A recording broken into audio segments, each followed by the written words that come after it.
ElevateEdAZ helps develop partnerships between employers, teachers, and students. A driving force of these partnerships is communication. Employers are encouraged to provide frequent feedback to students and teachers, just as it's appropriate for employers to consult with teachers for suggestions when creating experiences for students to participate in. This ensures that the students' learning is at their age and experience level, but still enhanced with industry professional knowledge. Employers really should keep in mind providing resources and assets students can walk away with after they speak with you.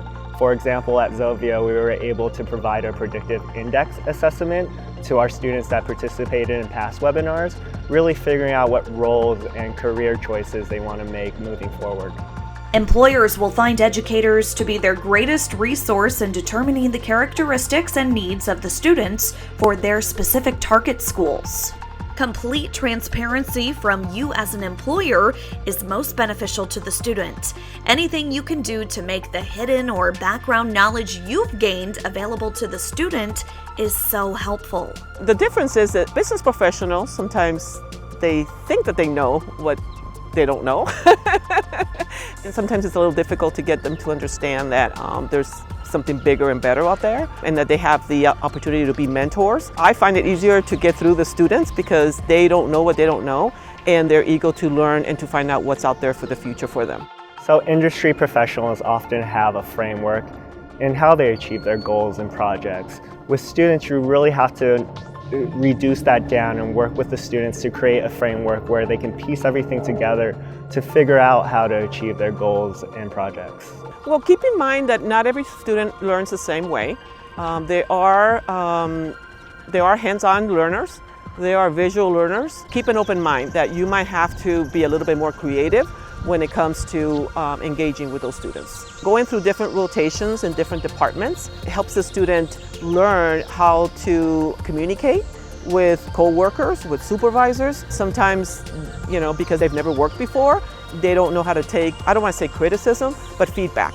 And sometimes feedback is even hard on someone like me, and I've been doing this for years. Work-based learning means that you as an employer will be engaging with the classroom culture of teachers and students.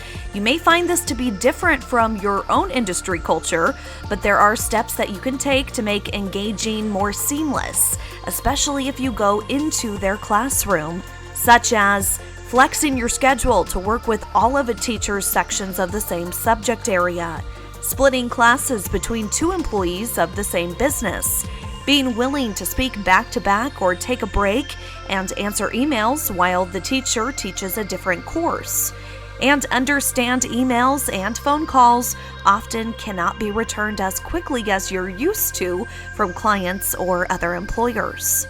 The biggest challenge has been really finding the right topic for our educators as well as learners, and it's just a collaboration with those two parties and really figuring out what skills and knowledge they're looking for and working together. ElevateEdAZ has been an amazing partner in really figuring out what these educators and students need, and we're really happy to work with them and provide these services to our community. My biggest piece of advice is really an open line of communication with your educators through the whole process. Before you meet with the students, figuring out what they're interested in, what knowledge they already have, and throughout the process, kind of refining it and seeing if the resources you provided those students really hit home. And then at the end, figuring out how we can really improve it for the next round of students and learners we engage.